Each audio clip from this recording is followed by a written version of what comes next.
Welcome back once again to Kevin Pollak's Chat Show. I am, as always, Chat Show. How are you? We've missed you horribly. We are well into the new year. And I think, according to Larry David, it's time to stop saying Happy New Year. So when I see you and when you write into the show at contact@kevinpollakschatshow.com, please stop fucking writing Happy New Year. I don't want to hear it. I don't want to see it.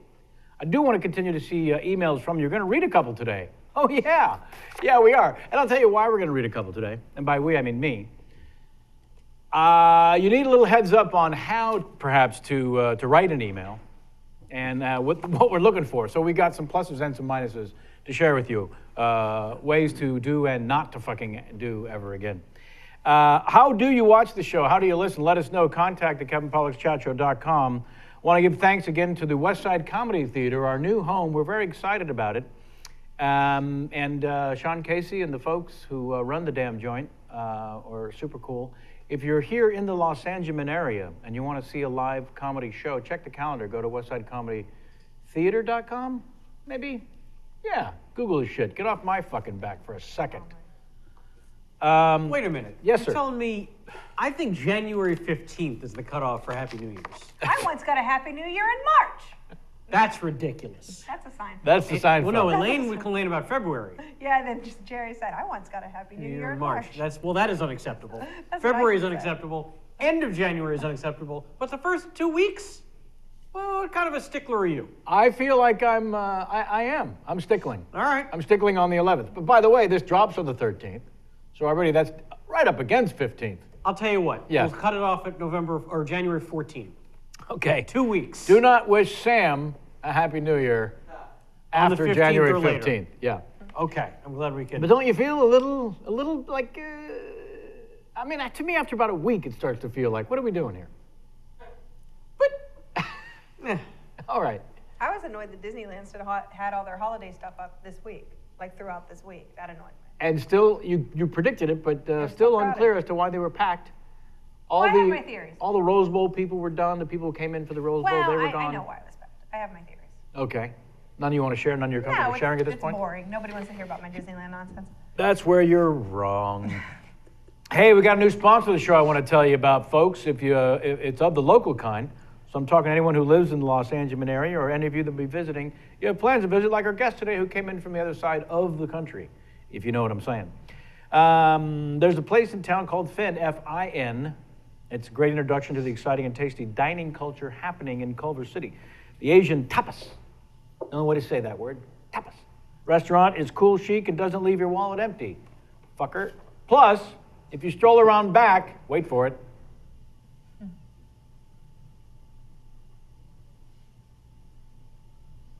You're not buffering. You know, I realized when I was listening to the show on my phone for the very first time ever, 5.5, almost 6 years in. Yep. Never listened to a show before. Yep. That buffering gag for the audio stinks. Oh, it's the worst. Horrible. Oh, yeah. It's a terrible gag. Yeah. We've been getting emails for years, and I always thought, fuck you, you're an asshole. No, Right. you're all right. Back to the ad, won't you? Yep. Stroll around to the back. They have created this mixology lounge in the rear of the building called the Alley Lounge. The Alley Lounge. It's reminiscent of a 1920s speakeasy joint, but without the pretentious entering through an old refrigerator or an elephant's ass. There's some great places on the west side to check out for dining, and I'm not kidding you, and we go there often, and we love them. Finn is one. Thank the fine folks at Finn. Sammy, you want to chime in before I read some lovely emails? Anything more? I'm loving our chat room today. Are you? Oh my God. Are they yelling at the kikes? It is. No. It is getting Down with obscene fast. I'm quite enjoying it because I'm like, oh, this is actually the people are being active and I get to read something. Oh, good. So I'm enjoying. Because when Jimmy Norton was here, they got very offensive. Oh boy. It was tell the kike to shut up. Yeah. And who's the skirt? I think it was mostly the. No, I'm getting more than skirt. Yeah. Yes, of course. All right, so here's some emails that you were kind enough to write in. Let's see if we can guess which ones are horrible and which ones are not. Sorry to bother you. Hate to be a pest. Right away. Horrible way to start an email. Dear Mr. Pollack, also a mistake. I recently finished your book and writing to simply say thanks. Now, Why would I want to read an email on the show that is complimentary towards me? That's not the kind of email we're looking for. This goes on and says very nice things about me and the book. And you couldn't believe the lineup scene from Suspects was essentially bloopers, and then the director edited them beautifully. Why would I keep up the great work? You watch the chat show, you enjoy it immensely. Stan Reed, there you go. Hi, find the show truly entertaining. Kevin is a great host. Again, I don't want to read that out loud. I look like an asshole. I mean, I already did. I don't need your help. You have terrific guests. Now, that's not bad. And the hour-plus shows breeze by, also helpful. I watch you on YouTube. That's really what we want. We want to know how you consume the show. I love the minimal set. Now, don't make fun of the West Side Comedy Theater, cocksuck. Thank you, and thanks for Harry's Razors. What a great deal. He mentions a sponsor. Now, that's a helpful email. Are they a current sponsor? All the best, Mike. Gross. Gross, Grosse. Nope. How would you like to pronounce that? Or lose the E or something? Just lose the E. Yeah. Yep. Let go of the French background somewhere in the family. Greetings from Iceland. That's the way you start an email. We'd like to think of ourselves as international. That's what the World Wide Web was supposed to be. Hey, and then that's it. That's very strange. All the way from Iceland. That's Hey, Icelandic. Hey means go fuck yourself. Oh, I see. I discovered your wonderful podcast late last year and have been listening to it almost every day since then, trying to catch up. Almost every day. That's quite a commitment. I sense some lying. How I do the show is listen to it on Earwolf when I'm at work, and sometimes when I'm alone in my underwear at home, I watch it on the Hulu. I was listening to the John Larroquette episode today and heard him talk about his son's Icelandic friend, Frosty. It's doubly exciting to hear someone famous talk about Iceland. I'm sure it is, because this is the second time in your life right now. In any shape or form, because we crave the attention, but also because every day at work I look at Frosty's face from my desk and we work together. Great. Mr. Larroquette got some facts about Frosty's father wrong. I'm going to have to file that under who gives a shit, or on a need to care basis. He was not a drummer, he was an actor, blah, blah, blah. Omar, and then how many vowels and consonants do you think are out of place here in his last name? At least 16. Correct. If we were playing liar's dice, you just won. Hoxon. There you go. He throws in Larry, here's my submission for Larry King game. Why am I alive? Cucamonga, Florida. You're on the line. I think Cucamonga's only in California. Someone Google that. So you get nothing for that, sir. Not even a thank you. But here is a damn good Larry King submission. Our guest today will be playing the Larry King game at the end of the show. He claims to have seen the show, but very few people can stick it all the way out to the end. And I never blame them for not. I didn't. So you can offer up a Larry King game, and I'll send you a T-shirt or a mug, whatever I think might be appropriate. 1959, Havana, Cuba. Hemingway, Castro, and I shared a bungalow on the beach at Poca a Poca during a weekend bender of mojitos, cohibas, and jerked ribs. Ernest dubbed our latrine the Bay of Pigs. Boca Raton, you're on. That's worthy of a T-shirt or a mug. Congrats on your film getting into Sundance. Would it kill you to thank your Kickstarter supporters? Yes. Yours truly, Scott Shayket, because that's a name. Off to go fuck myself. There's no Cucamonga in Florida. There's fuck no that guy. in Florida. Yeah, fuck that guy. In the gonad. So there's Larry King game. Scott Shayket. I'm going to need your shirt size, an address, if you hope to get any sort of gift from the show. And lastly, before we get to our guest, I think we've tortured him enough. Hi, I'm Larry King. As I speak, I'm strangling my skin tags with dental floss. Climax, Michigan, go. That's from Louis Leibowitz. Who's Leibowitz that we know? Annie? Fawn? I thought one of the famous, either our friend Mark Thompson or Jon Stewart. They're Jon both Stewart has a Leibowitz. Jewy name. Yeah. They're both Leibowitz. Yeah. They're both Leibowitz. What did I say? Leibowitz. See? I wasn't crazy. Lewis, you gave us a mailing address, but I will need a shirt size. You dumb son of a bitch. All right. I'm going to save these others for next week's show. Next week we'll have the wonderful Rainn Wilson. Two N's in the word Rainn, much like our own Sam Levine, who was forced by the Screen Actors Guild to put a second M on Well, I his was name. forced to change the name. I chose the second M. Yes. No. SAG came out to the house. They did. It said you can put 2 more M's or 1 more. They did. You know what it was? John Hamm originally had 3 M's on Hamm, and they said, this is getting ridiculous. Give one to that kid. Our guest today, world famous orator, as it were. Please welcome Mr. Anthony Cumia. Anthony! Oh, thank you. Thank you so much, Sorry you had to sit through all that. Kevin. What are you kidding? Do you have much preamble? like that? I subscribed to your show instantly, Thank you, sir. right when the transition was announced. Transition's a good way to put it. And then I've only watched or listened to a handful because that's the way life That's how is. it happens. Yeah. That's how we are. But I know, we're instantly busy. jumped into support. Thank you. You bet. Do appreciate it. Well, you're showing it by being here today. You and the We're even. horrible people that I call fans that are on the chat apparently right now. Thank you. Well, they're just being true to their school. Yes, they are. If they went I on there and know. were complimentary of us or any of us, They'd be phony. we wouldn't believe it. My first question for you, you drank booze and enjoyed shotguns with James Bond's Daniel Craig. That's one of the Yeah. fun facts Yeah, that is a fun fact. that our own Jason McIntyre was able to dig up. So, please say. Yeah, I know a guy that that does security for him. It was supposed to be on the QT. So this was not him coming in and being a guest, No, this was just hanging out. just reaching out Yeah. through a friend of the security Yeah, he apparently wanted to fire off some weaponry. while in the And, greater New York area. Yeah, and the guy that does his security is a former cop, a retired cop, and knew that if you want to go out and shoot a lot of guns, you go to Anthony, because he will bring the goods. Yeah. So, yeah, they came over, we loaded up a bunch of equipment, went out to the range, and just shot off a lot of guns. It was very interesting. He to came watch, over, yeah. you say, Yeah. to the compound? Yeah. Daniel Craig, James Bond showed up at the compound. Yes, I shared a Guinness at my own bar downstairs. It was pretty cool. Motherfuck. It was definitely a cool thing. I'm to sorry. do. Let's go one step further, if I may presume. Yeah.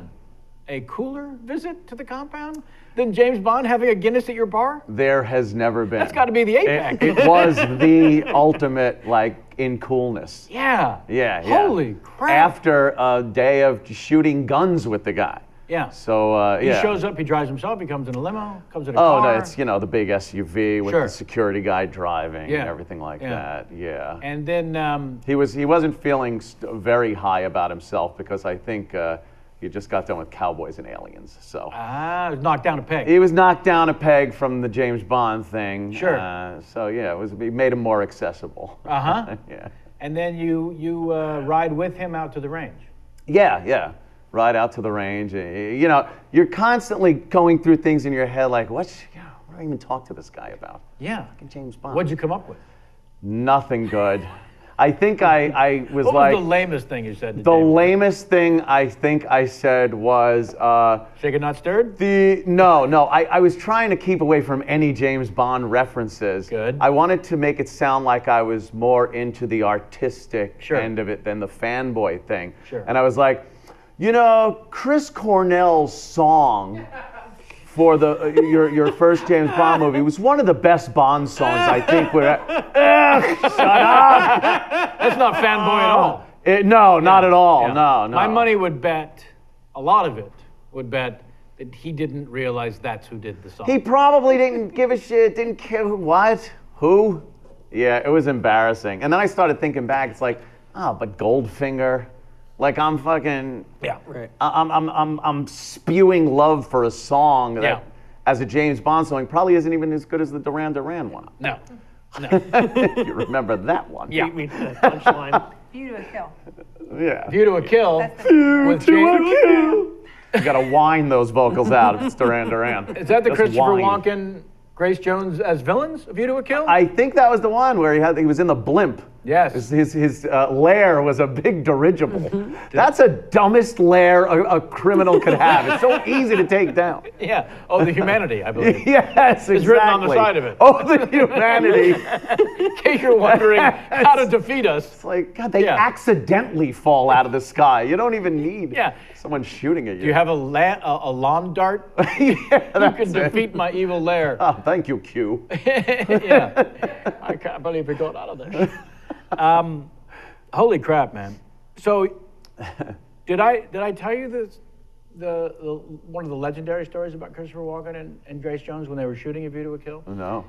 There's a lot of stories about Walken, of course. This is my favorite. So they're shooting A View to a Kill in Prague. In the middle of the night, he and Grace Jones, one of the other villains in the movie, decide to go have a beer at a local pub. Snowing outside, they open the door, and inside the pub they see half dozen to a dozen of the regulars who've been drinking there since they were just off the teat. And they just leaned over their steins and they look up in the doorway. And there in the doorway, imagine the visual, Grace Jones and Christopher Walken. And there, a hush falls over the room. The pause goes on and on and on. Walken lets the silence linger. Finally, before he finally says, "Coleslaw for everyone." How about any other guests? I know we're going to say James Bond is at the apex. First of all, what guns are you shooting with him before we get off this? And which one did he not handle so well? Because I just assume he's got them all down. You would assume, that it's all, he's proficient in every weapon, but he did very well. Sure. But I think it was the Barrett 50 caliber sniper rifle. It's a giant round. 50 caliber is that the one Browning you're machine gun round. Photographed with in your Twitter? Yes, icon? that's my Twitter picture, which pretty much spells out who I am and what keeps away the riffraff that doesn't even want to deal with me. Yeah. He fired that one, and I believe right after he fired it, he went, "Jesus fucking hell!" That's what you wanted James Bond to say. Yeah, it was very cool. Yeah. That one will. That gun makes you feel like you have the flu for 3 seconds after you shoot it. You're just like, I don't feel good. I don't know. The guys that actually tote that around and shoot it all day long in the service, I mean, hats off. You're amazing. Yeah, no kidding. Did you think, did it ever cross your mind in preparation and knowing James Bond was coming to the compound and you were going to go firing guns, to have a little pre-taped on your phone so that after he shot that first one, you hit a button and it went, wah, wah, wah. That would have been good, but that might have been worse than the Chris Cornell question. Oh, I'm sure it would have. So you shoot off the guns and then back to your house for a Guinness. Back to the house for a Guinness. That was pretty much it, but it was, it was really cool. Yeah. And did he come into the house with an entourage or other than security? No, it was just him and his one security guy. That was it. And I, like I said, I was supposed to keep the whole thing on the QT, but what the fuck? Come on. Yeah. How often does that happen? But is this breaking the QT now? A little bit. But were you allowed to take a photograph? But I don't think it was, they spread all over the place. That internet's amazing. You took a photograph for yourself, but not for the world. Yeah. Well, because you have to. I didn't understand because I tweeted a couple and they went everywhere. Apparently to the Mirror in UK. And was it the two of you holding guns? Yeah. Was it really? Yeah. So that's fantastic. It was pretty cool. Well, listen, the chances of James Bond coming back to your house, exactly, let's be honest, are nil. Slim to none without the slim part. Yeah, so let's go with Exploit City. Right. Yeah. Thank you. At least you understand. I completely understand.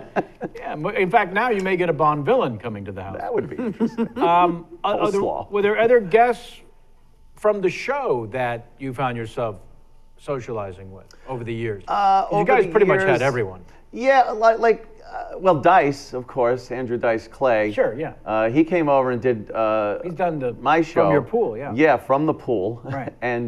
And then after that, it was odd. He hung out until late into the evening. Well, let's just say too long. Too long is a good, What do you got, some breakfast? Over here, guys, make me some eggs, scumbag. He sang karaoke at my house all night to see Dice doing Elvis songs in his shorts in my basement was like, what the fuck? I remember watching like his Rodney Dangerfield Young Comedians thing and thinking, this is the funniest guy I've ever seen. And then it's like, there it is, singing karaoke in my house in his much too big shorts and better too big, I would say, than be than too small when you're talking about Dice. Good point. It's still on, I think, Jamie's fantasy list to sing karaoke from that very location. Oh, please! So we have to make that happen at some point. Anytime, yeah. And then some of the people from maybe the motion picture business, like the Daniel Craig. Any of those over the years? Over the years, with the Opie and Anthony show and stuff. Yeah, but never really a hangout thing. Right. I've never been from that kind of, hey, we've interviewed you, you've come over, let's hang out. Yeah. I think we've had the offer to play poker at each other's residence and things like that, so that's probably the closest I think I've gotten. Well, this is our 226th show, and the first 100, I made the mistake of saying, let's keep in touch. Let me buy you dinner to say thank you. There you go. Yeah, let me take you out for a meal, you and the wife, to say thank you. And it just never fucking happens. Because the truth is, and I sort of realized very early on when I found myself socializing, just working on a big movie, like I talk a lot in the book about working on A Few Good Men the first time and being surrounded by just juggernauts. And them creating these social environments, like watch the Super Bowl over Bruce and Demise, go to Tom and Nicole's house for Godfather night, which, by the way, check this out. You got to do it if you haven't already, and I have a feeling you might have. You gather some friends. You watch Godfather. You break for a huge Italian feast, and then you go back in and watch Godfather 2. It's called Godfather night. That does sound nice. I mean, it's a 6-hour commitment. With the meal, maybe 7. And for dessert, you don't acknowledge 3 was ever made. All right. That's exactly right. Sounds good. Yeah. But I'm surrounded by this ridiculousness, and I joke that every time I show up to one of the things, I would expect them to toss me a vest and ask me to help park cars. But the truth is, I didn't want to bother anybody, Yeah. I didn't ever want to be a pest. It didn't never, ever, to this day, feel comfortable to say to anyone that I admire or respect, hey, let's go hang out.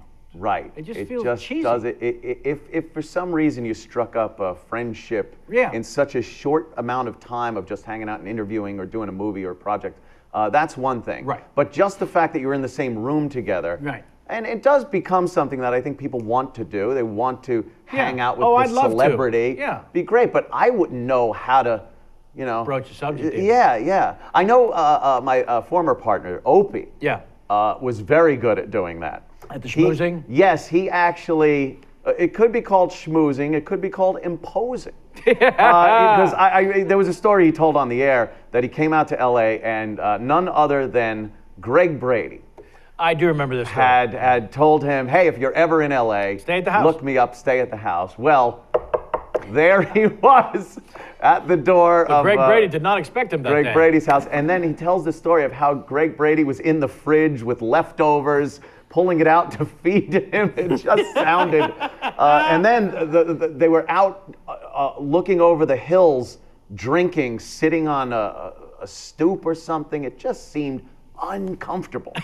Just uncomfortable. I was cringing. Oh, fuck. Yeah, so I really just can't do that whole thing. Well, there's some people that came on that show so often, like Louis C.K., that you probably ended up being somewhere together. I would think a few years ago, Louis, anytime could have hung out. Now, maybe not so much. We're going to go see him tonight. I think I mentioned to you. He's fantastic. I'd not seen him do stand-up since 100 years ago.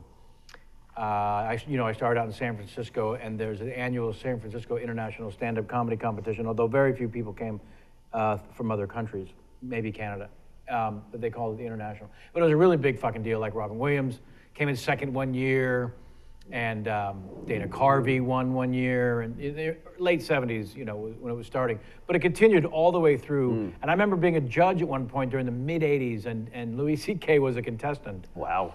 I think it was the finals or the semifinals, either Final 10 or Final 5. And like a complete and utter, one of my biggest regrets, and that's why I'll say it now and bare my soul. In my comedic experience of life, I actually said these words to Louis C.K. after the show. You're fucking amazing, man. I mean, again, this is 25 plus years ago. You're fucking amazing, man. No, really. Like, of all the people we saw today, you're the one I believe will actually have a huge career out of all this. But maybe lose some of the filth, because you don't need it. You don't need it. Ooh. You don't need it, I said to Louis C.K. You don't need it. You don't need it. Let me tell you something, kid. I mean, how old are you? What do aren't you younger than him? I mean, come on, Jesus Christ. No, I'm giving older him advice like I'm older than him by Milton maybe Berle. 8 to 10 years, but I did come up in a world where, because Louis continues to this day to be one of the envelope pushing acts. Yes. And it wasn't until, and he's talked about it, it wasn't until he started doing that himself that he found his own voice. He didn't. Yeah. So initially he was just filthy and doing kind of weird character stuff also. And, you know, I saw a guy who was clearly brilliant and thought, you know, what I shared with him, which was so stupid and ridiculous and awful, that I'm just hoping we can somehow weasel our way backstage tonight so I can apologize. With that, because I was trying to remember who that asshole was. Well, yeah, hopefully, I'm sure he's forgotten. me. I'm better off not bringing it up. But he's been on the show so many times that I was re-listening to when Donald Rumsfeld called in, and the absolute level of comfort that you experienced as Louis kept hammering him about whether or not Donald Rumsfeld was a lizard from another planet, and you kept apologizing, basically. Yes. He's a comedian, Mr. Rumsfeld. This is what he does. He's very, very liberal. And then Louis would say, no, I'm not. No, I'm not. Just let him answer the question. And Rumsfeld, think whatever you want of him, just stood his ground. Yeah, he was trying to sell a book, obviously. And he doesn't need to apologize to someone like Louis C.K. or anybody. No, of course not. Yeah. And that's been, oddly enough, that has been a conspiracy thing that is all over the internet about politicians and actors and people of power that are alien lizards. Not just Scientologists. Right. And sometimes their lizardness comes through in video clips on the news, and they show these poorly done After Effect clips of a lizard eye on Hillary Clinton or something. And that's where I guess Louis got that from and started going off. But it became like a game for me to try to keep him on the phone by apologizing and then getting right back into the book and the wars and, you know, what he was writing about. And Louis then trying to undermine the whole thing by calling the former Secretary of Defense a lizard. Yeah. It was a fun dynamic to play with Louis. Yeah, no, I highly recommend it for folks to actually dial it up. And that's been my role during those type of uncomfortable calls over the years, because Opie is really good at just being an asshole to callers like that deserve to be treated like assholes. Yeah. But it was always a balancing act, the good cop, bad cop, of trying to keep them on the phone, and then Opie just hammering them with something. Yeah, no, I was myself a victim of the, was it the hang-up or the sound dropping out? The silent game. Yeah, the silent game. Was the silent game. And there's nothing more cringeworthy than being on the other end of that and listening to the person talk. You ask a question like, so what are you working on? And then blah, blah, blah, blah, blah, blah, blah. And then nothing. And you hear, hello? Hello? Shit. Click. And then, bah! We all laugh like children. And here I was thinking that I had ingratiated myself to the show. You did. That I was a friend of the show. You were. All the more reason exactly for me to be the suffering fool. Now, I just sort of casually tossed out the Scientology joke, but the truth of the matter is, I'm friends with several people the same way that I am friends with, that I would say, with several other religions. And on this show, we rarely go into personal stuff, if ever. I mean, I'm fascinated by people's journeys. Sure. And I kind of feel like any religion, the newer ones especially, are going to take the most heat before we all sort of step back and go, no, it's all bullshit. Right, this one's just newer. Yeah. So partying in the Red Sea was less crazy than the a billion-year-old DC-10? What's the ratio here? Yes. When you have a guest on, you're mostly just looking for laughs. What is your comfort level? Clearly, Opie's was, let's get into the nastiness. What is your comfort level on people being forced to discuss their personal life? I get very uncomfortable with that. I do, and I try to. I've busted up things that were going on and moving in that direction on the show with a joke or something, just because I am so uncomfortable with things on that personal level. I don't think religion so much, because you can get into that, and especially if somebody's really crazy about their religion, you could make it funny, you can make it interesting. But when someone delves into like their personal life of sorrow of growing up, the parents maybe they were abused or something, and it isn't presented in a joking way.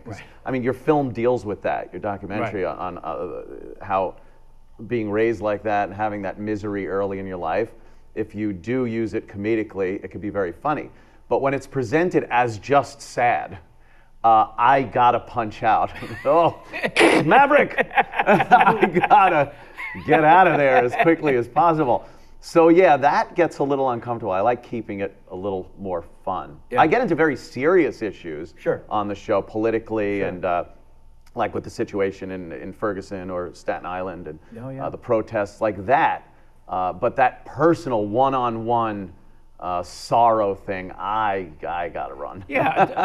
Debating opinions is always fun and can be provocative. Sure. In fact, in the soon-to-be award-winning documentary Misery Loves Comedy, you talked about that feeling you had when you were a kid of being in either the other room or outside your parents' party somehow, and hearing the mumble, mumble, mumble, mumble, big laugh. Yes, yeah. That's in the film, and it really tickled me to that moment in one's youth. For me, it was my dad's weekly poker game.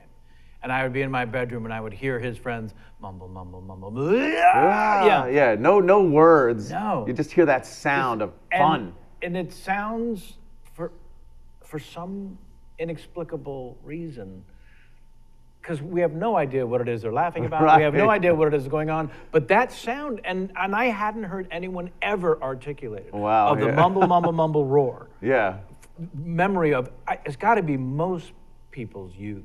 In terms of wanting to be in that. Yeah, you were always sent off to bed when the real party started, so you'd hear it through walls. And I can remember walking around my parents' parties among people's knees and you know, as a little pisher, and before being sent off. Oh yeah.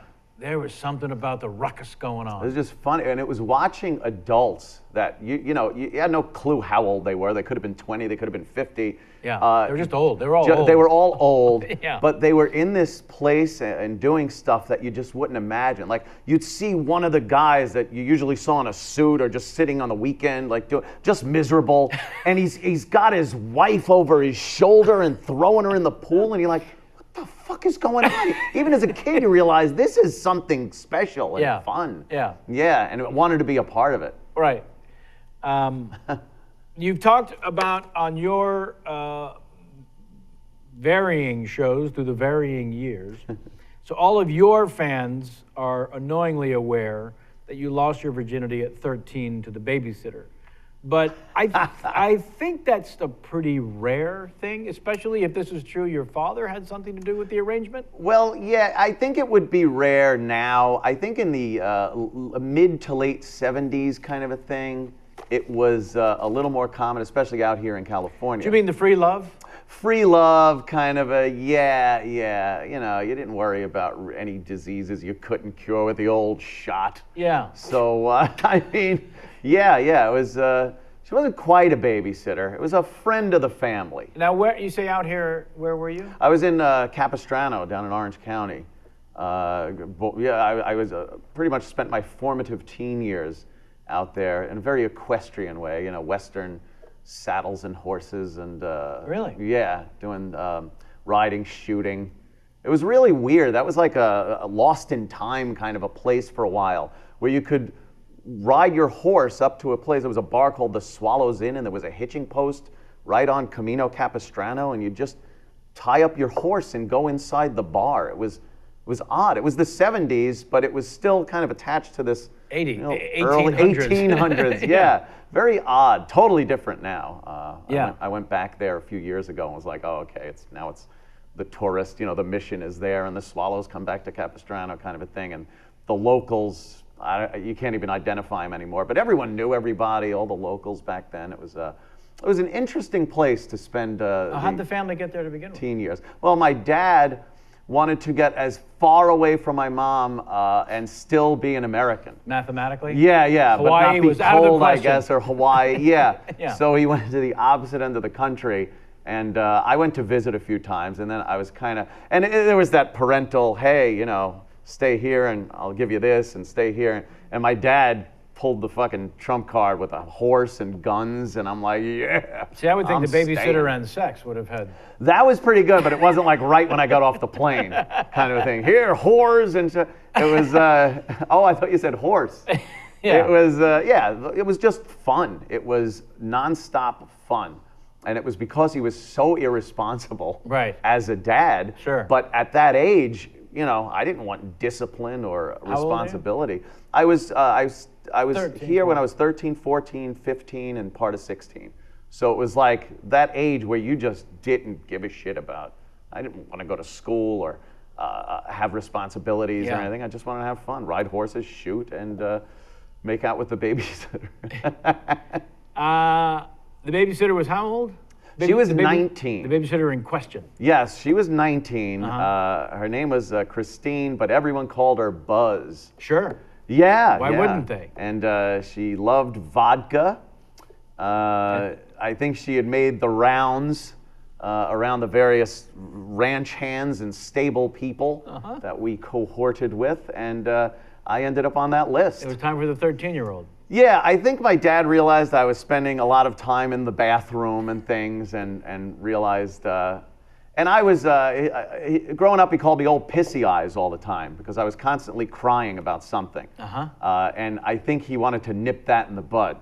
If a kid's crying a lot, he might turn out to be, Next thing you know, he's sucking dick. right, light in the loafers, as they say. Sure.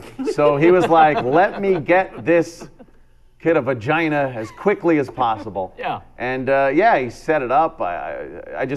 They went out. She came over. She's like, hey, how you doing? Why don't you hop and take a shower or something? I'm like, oh, okay. I didn't know anything. I took one. I came out, and I hear from the bedroom like, hey, you coming in? I'm like, oh, I look around the corner, and there she was in the bed with the sheet around her waist. So the whole top was popping out, and I was like, The whole top was popping out. Popping out. Somebody the whole make that the top quote was of the year popping so out. far.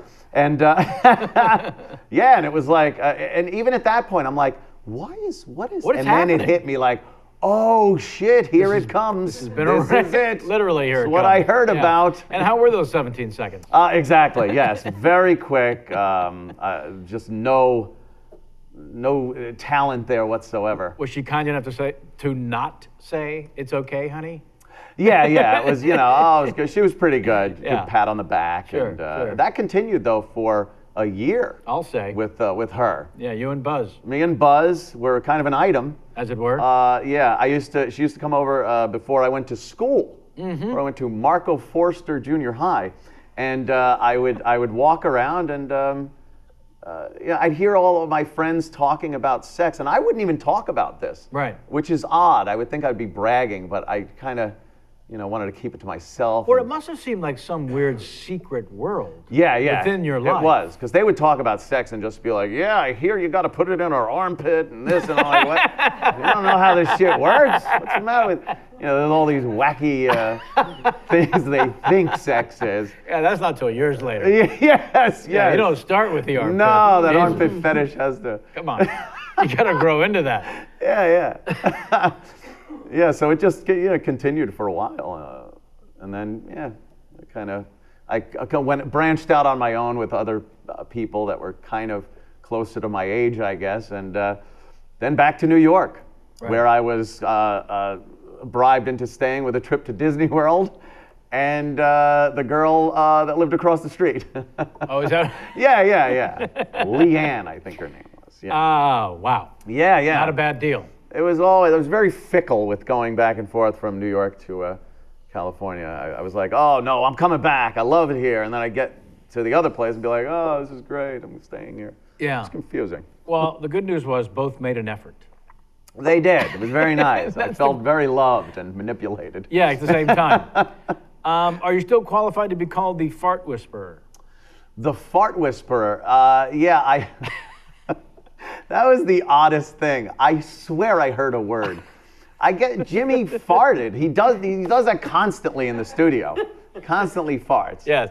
But this one was of a tone that sounded like a word. An actual word. The same way that you think you heard a dog say something? Yes. Jimmy's ass And said, I answered it. Yeah. I responded. Did the word have more than 3 syllables is my question. That's true, yes. Jimmy was, a whole Pinochle. sentence could come, a pinochle.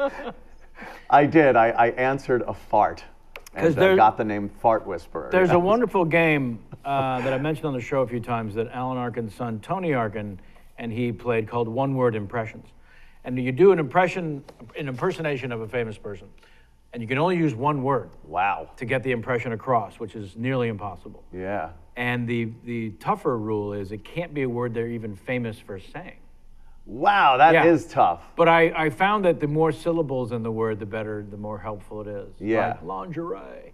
There you go. Right? Of course. So that's a little helpful. You think he's not famous for saying? No, I don't think he's known for saying it. Oh, known for saying it. I think he's said it, certainly. So while you're thinking of some one-word impressions, because I'm going to be asking you, just, look, coming from, dare I say, someone such as myself, if I am asking, I would, and I'm going for the esoteric, by the way, just to give you a little heads up. Sure. Like Wilford Brimley, David Caruso, Tony Danza, just a couple, Murray Hamilton. Oh, yeah. Love him. Jamie's going to be looking forward to Murray Hamilton, and the two of you are going to talk about Jaws a little bit. He's the mayor. Yeah, Mayor Murray Vaughn. I'm still from upset Jaws. with myself that I didn't buy. I saw a jacket with the anchors on it. Oh. Like at this horrible store that I shop at, Forever 21. And I'm like, why didn't I buy it? It was like $30. I'm so I hate myself for not buying it to this day. Yeah, I for Halloween I was Mayor Vaughn. We had a Jaws-themed Halloween party. This last year? Last year, yeah, and everybody was dressed as Quint and Hooper and the chief, and I was Mayor Vaughn, and had the jacket. Where'd you everything. get it? It was actually, I had it made Sure you by did. somebody, Of and course you did. it was amazing looking. Just looked exactly like it. The same tie, horrible. It was great. And then you just walk around going, I want those paint happy bastards strung up by their Buster Browns. He's fantastic. It was a lot of fun. It was a Jaws themed Halloween party. Can't lose. No, you all can't. The signs, fishing nets, all that. We went as a group of us went as the Spaceballs. Oh, there you go. Yeah, I got to show you the photo of this crazy I was Dark Helmet. dark helmet. Perfect. Perfect. Yeah, no, it was pretty remarkable. All right, so before we get to some of the voices, let's do a little Seinfeld trivia. Oh, I yeah, made the wow. threat. I made the threat. We've got a few experts here in the room. Well, Jason and I actually went to an all Seinfeld trivia pub trivia wow. night, and it was really difficult. Yeah, because some of them get really in depth. The type of game that we play, you have the option to double or nothing. If you're completely confident in your round, you can go for double or nothing. So, like once you can't do that one round and another team does, you fall way behind. It's tough. Oof. But Sounds first competitive. it's very competitive. But one of the questions that really got us was we had to list all 3 diseases that Mickey and Kramer had to do for whatever they were doing for the medical students. They would act out diseases. We had to name all 3 of them to get 1 point. Wow, all 3 for 1 point? 1 point. We got 2 out of the 3. Gonorrhea. Yes, we got that one. Cirrhosis of the liver. Yes. Is that the 2 you got? I thought the last one, the next one is the one we did get. Okay, I remember that. Wow. It's amazing that you even. Because we got those 2. We got 2. Those are the 2 that. Two, one, yeah. What was the third one? Meningitis. Meningitis. Meningitis. And this one was going over making the list of all the fake movie The fake titles. movies. Oh yeah, that's tough. Because there's so There was many. a- yeah. Jesus. Many. They went to a lot of movies or talked about a lot of Do you movies. remember any of those that come to mind? Death Blow. Death you Blow. Checkmate. know. Sack Lunch. Sack Lunch is a favorite. Cry, Sack cry Lunch. again. Other Side of Darkness. The other side of Rochelle. darkness, that's my Prognosis favorite. negative. Prognosis negative. Brown-eyed girl. Chop. This is amazing. Yeah. Very good. Ponce de Leon. I'm still young. Oh, Blimp. fantastic. That was the Hindenburg story. That's gotta hurt. I stood up and said, "That's gotta hurt." That one they don't show in syndication ever because that's the Puerto Rican Day Parade episode. Yes. And they will never show that one in syndication. Yeah, they rarely show. That's a great one they too won't because show Mario it? Joyner's in that one too because he's on a Maroon Golf. Mario Yeah. Joyner is Maroon Golf. Do you know the? This is a weird trivia thing. The gay couple. Oh That's in wait, that I one? did look their names. No, but That was you knew that. Yeah. What? Because that was one of your questions that you got. not the real tough guy, but the other guy Yeah. was Jambi on Pee Wee's Playhouse. Oh my God. Yeah, crazy That's a trivia deep right cut. there. That is crazy. Jambi. That's pretty damn And good. I also Yeah. love on the show whenever you would it got to the point where you did your bit where you would like talk about Seinfeld bits as if it happened to you. Yes. But it got to the point where they would start talking to somebody or you was talking about something and I'm like, he's gonna say this. Oh, That you would would, know like, when. I'm like, I he's was gonna start the Because then somebody Seinfeld. was talking about like back problems and then I was like, he's gonna say something about the lumbar yard. The lumbar yard. What a brilliant name for a mattress company. It's like, well, you need to know what you need to do. You need to go out to the lumbar yard. That was always so much fun to do. And we'd be talking about a subject, and Jimmy and Opie would just be sitting there, and I'd be like, oh, there was this guy, and just convey an episode. And I did the Chinese restaurant one. We were waiting, and I went up to give the guy a 20, and he didn't even. Carmichael 4? Cartwright. Cartwright. And Ah, it was, see? it was Cartwright. Cartwright. It was It was Cartwright. always so much fun to do that, and the listeners, of course, would always ruin it by tweeting Opie and saying, "Hey, you just been Seinfelded" or something. Yeah. Bunch of rats, number of rats out there. Tell us a little story about the genesis, the origin of Beavis the cat. Oh, little beef. Can't be little anymore. Well, no, he's very big. It's a Bengal cat, so they look like leopards. They got legitimate leopard spots on them, and Right. and they're insane when they want to play, because the playing is stalking and jumping out from things. And you walk down the stairs in the morning and just get blindsided on the side of the knee by this wild cat. But I'd never had a pet of my own. It was usually a girlfriend's pet that I somehow inherit until they leave and take it with them. So I had gotten out of yet another one of my long-term relationships, and that's when the last cat went. And then I'm just kind of thinking, I could probably use something alive around this house. Yeah, there's something other than just me. Or dead beats. A lot. Yeah. So I just decided to get one of these because it looked very cool, and you can't lose with a kitten. Yeah. And all I'm thinking is, this is gonna be great on the internet. Kitten, it's Sure. great. And so I got that, and I'm a mush for small animals. I'm a kind of animal guy. Not so much a dog because it's too much responsibility. Sure. I like irresponsibility and animals. So Well, that's why the cat is perfect. the cat is perfect. You could just throw a bunch of food, leave the sink running a little bit, and I'm off to Mohegan Sun for the weekend, and you come back and he's fine. Leave the sink running. Yeah, leave the sink on a trickle, and they do that. Ours puts us through 3 different sinks in the house almost every day. Really? Yeah. We've been trained by the cat to there's 3 different sinks that at any moment's notice, and also she's verbal as she leaps from the ground up onto the counter. There is literally a verbal announcement of sorts. There's just some weird fucking cat voice. And not a talkative cat other than that move. It's so fucking Just weird. that move. Yeah.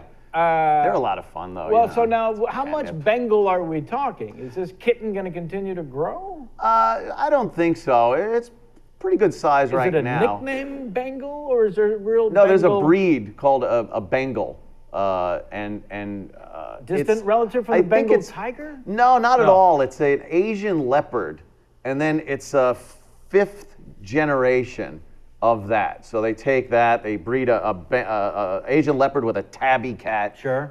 And then Lucky tabby cat. by the Yeah, way. right. Dear That's got to Lord. be brutal. That's some sweet cat right there. And then that litter. No, the tabby was the dude. It was like a 13-year-old and a 19-year-old. Don't worry about it. And then the 4 subsequent generations are just tabby. Wow. And that. So they breed out a little bit of that real wild kind, but it keeps the coloring, the spots, and some of the attitude. It's odd because it's not graceful like a cat, like a house cat. Really? It is klutzy and clumsy and falls off of things on its side. Like it doesn't do that, hey, let's drop it upside down and watch it do that, and very, delicate. It's just brutal, just knocking shit over. So the cat's a drunk. Yes, is what you're saying. Fits into the compound perfectly. All right, so I love a good gambling story. Oh yeah. You've shared a few over the years. Was the apex that when the casino wants to travel you in a plane, in a jet? Is that sort of? Yeah, that's the clincher where you're like, Right. you either say this is the coolest thing ever, or I probably have a problem that they're offering this. Well, yeah. I Yeah. mean, they would be very hard. First of all, they're the casino. They're always going to win if you're a regular. Absolutely. Yeah, they've got you there. The odds are definitely in their favor. But I've played poker my whole life, and every week the friends gather, and you're basically moving money around the table. That's pretty much. There's an ebb and flow. Yes. Nobody wins every time. Nobody loses every time. Some will have a bad run, Yeah. and you go, wow, like 7 weeks in a row you've lost, Yeah. or the other side of that. Then but they with- have the big win, the big night where they're Yeah. the huge winner. Right. Yeah. And everyone what tries to happens. feel good for them. It's about time, huh? You fucking son of a Yeah. bitch. But the casino is rarely firing up the jet. We're talking about hundreds of thousands of dollars. Yeah, yeah. I mean, there's the scene it was originally in Nick Pileggi's book called The Enforcer before it ended up in the movie Casino. A little trivia for you: who played the whale in the movie Casino? A very famous Asian The gentleman. Asian gentleman. Was it Chow Yun Fat or? No, whatever? sir. No? No, sir, it was not. It was the guy from know. MASH. Jamie knows. Nobu. It was Nobu, Was it? Yeah. That was Nobu? the chef. Yeah. Figures. Figures. Well, with De Niro and all. So I'm sitting in the makeup chair in the morning, and there's this gentleman sitting next to me. He says, "I'm very excited. This is my first movie." "Oh yeah, good for you." Yeah, I'm playing the whale." "Oh, yeah, that's a great part." I mean, say anything, but Yeah. that's wonderful. Yeah. I mean, you're in a movie. It's De Niro and everything. "Well, yes, Bob called me and asked me to do it." And I thought, who the fuck is this guy? Turns out it's Nobu. Yeah. So the first time the casino says, "we would like to travel you," is it home or to get back there? It was to get to the casino, but that was a limo. It's usually a limo for them to we took the plane over to was it Mohegan? Yeah, to Mohegan, in a horrible storm, and it was 3 missed approaches coming in over the Long Island Sound because I went from Republic Airport over to Connecticut, so it's a very short flight. It should have taken 20 minutes, and this thing was rocking and rolling, but we just kept drinking and we're laughing like, we're gonna die for sure. This is great. If this is it, this is it. Yeah, screw it. It was the next morning. That was frightening to think back and think like, God damn, that was a pretty harrowing experience. Yeah, no kidding. Yeah, but they make sure you get there. And They certainly do. They want you at that table and gambling. Right. That's it. What was the slow buildup Lifelong gambler, I'm assuming like myself. And when you used to play in the early days of the radio career, it's just a matter of units at some point, right? I mean, that's it's the thing. all relative. Yeah. And you go in there with $100, you play at the cheap table, and it's all relative. You're either going to win a certain amount or lose the whole thing. Or, so when you go in with the ability to bet a little more, you're either going to lose more or win a little more. And do you have a limit as to how much you'll allow yourself to lose? No, I have a limit of how awful I feel after I lose it. Like, right. I'll know, that's a lot of money. That's not too much good. to be giving them. Yeah, and then I'll call it a night and just be like, I can't do this. Maybe tomorrow. Yeah. Break it up into a couple of days, so I could rationalize it in my head. What were you going to do with it anyway? Yeah. You have a car. I was an actor on this movie that Kiefer Sutherland directed. And on the set, he was saying, I've only gambled a few times in my life, but I always give myself a limit as to how much I'm going to win, and then when I win that number, I walk away. He says a lot of people make the mistake of giving themselves a boundary of how much they're allowed to lose. I don't think in those terms, and as a lifelong gambler, I'm thinking, well, this guy's an idiot. Yeah. Well, we could all say, as soon as I win 50 grand, I'm walking. I'm out of here. And you could lose a lot of money Sure. on your way to try to winning 50 grand. Yeah. So there was one weekend off. We were shooting in New Mexico, and a couple of us, he and I and one of the producers, were traveling back to LA for the long weekend, be with our families or whatever. And the flight is canceled, and Kiefer's drinking at the bar in the airport, and he's going, fuck this, the flight's canceled. And he gets a little double prop plane to fly the three of us back to LA on the spot, right? So we're in the plane, and he gets this weird look in his eyes. I bet a bunch of people have seen that right before he jumps into the Christmas tree or whatever. Exactly. And then he runs up and says, just a second. He runs up to the cockpit and comes running back and says, we're going to stop in Vegas. Now, it's already 1:30 in the morning at this point after the plane is canceled and they're able to gas up this little private number. We're stopping in Vegas. The car meets us on the tarmac. We whisk away to the MGM. And he says, I have a ritual. I got to go through the same things before we sit down. And sure enough, he's walking and make a beeline towards this one area of the casino. And he walks up and there's a tarp over something. And he just stops all of a sudden and just stares at it. Again, tanked. And I what is it? There's a player piano there and a robot guy that plays the piano in front of it. And I always pat his head for good luck. Oh, no. And it's covered in a black tarp. Oh, and I'm thinking, not let's a get good out of sign. here. Let's get out of here. Not a good sign, yeah. And then he says, fuck it. And then beelines to the table. So me and the producer are in tow, sits down, plays three hands, betting whatever the crazy number is on each, and loses about 20K in 11 minutes. And me and the producer are going, he doesn't leave till he wins 50. Oh, shit. We could be here a week. Yeah. And it really does become rather unnerving because he is hell-bent on we're not moving. Because at one point I was going to go to the bathroom. No going to the bathroom. You can't change any of the dynamic at the table. One of those. Wow. One of those. Yeah, one of those. Look, I believe in certain superstitions at a table. You have to. The mush will always be the mush, and you got to get rid of the mush when they come over. I've been doing very well, and had somebody come over. What's up? Hey, how you doing? Yeah. And then just drop three hands in a row, and you got to go, look, I'm sorry. This isn't anything personal, but you have to leave. You have to leave. I don't know what it is. It's some cosmic bullshit. Is that the number 3 in a row, by the way? Yeah, 3 in a row of somebody coming over after I've been winning, they got to go. And it doesn't matter who they are. I actually ended a 9-year relationship with a girl at a blackjack table. I was. Sam Levine's never been so happy in his life. It was fantastic. It was a girl I was with from, I believe, 1999 till 2008.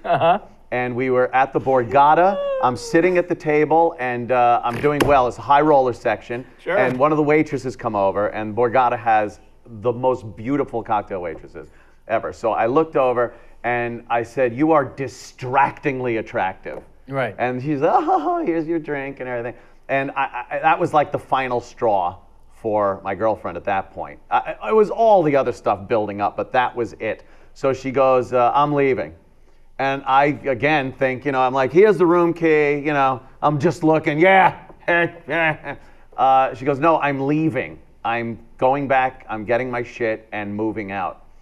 And I'm like, hold on. And that was it.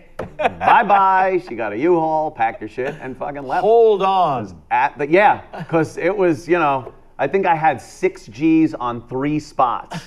And, you got to have your priorities. Well, first of all, whatever she's doing can wait 30 seconds. It can. What are you doing? You can't get a U-Haul now. I may win 2 out of the 3 hands. Right. Yeah. This may be a plus column. Yeah. That's pretty fucking fantastic. Yeah, that was a biggie. I noticed with blackjack though, you really discipline comes in to play like every time. You can't win back what you lost like that. It's a game of keeping your ass in the seat and playing until the shoe turns. And I don't know what the again cosmic energy is that makes a good or a bad shoe. It's random shuffled fucking cards. It's random. But there is a good shoe and there is a bad shoe. Absolutely. There's a cooler dealer. All these things yes, are true. It all and comes to finish, into play. by the way, if I may, for anyone who gave a shit about the Kiefer Sutherland story, we did stay until he won exactly 40,000, and then we up and walked away. He did. And I have a picture of us on the steps of the fucking plane to take us home with him fanning 10 stacks of four stacks of 10K. That's great. Yeah, that was not 50,000. It was 40, not 50. 40? Yeah. Yeah, well, that was his magic number. That's just it. If you stick it out, and we were there for 6 fucking hours. I mean, it was ridiculous. You got to stick it out. The producer and I stopped playing long before we couldn't move.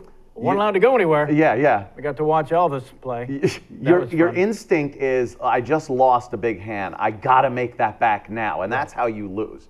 If you got to pull back on the reins and go, all right, let's rebuild this. Yeah. We'll pull our bet back. Yeah. We'll wait for the. It's a weird dynamic, and that doesn't mean you're going to win. By the way, you're still fucking losing. All right, are you ready to give me a couple of these voices? Would you mind?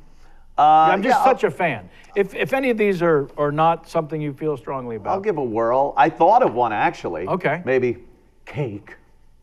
Oh, is that Reagan? Yeah. Why would he say cake? Why would he say cake? And he's shaking though. Yeah. Yes. I don't need a one-word impression, but just I've never heard anyone do a good Tony Danza. I've heard a fucking around Tony Danza when our makeup artist Angie. Well, because our makeup artists are Samantha and Angela. Oh, So I always- Angela. Yeah, that's It was that one. Well, he had a talk show for a while, and Right. we used to send E-Rock to the line of people waiting to get in, Right. and put them on the phone with Tony Danza, and it was me. And they were waiting to go in to see him, so they're believing anything. Yeah. And I would get into this conversation with them, and it would start out all nice. I'd be like, so did you enjoy me on Taxi? Just doing shit like that.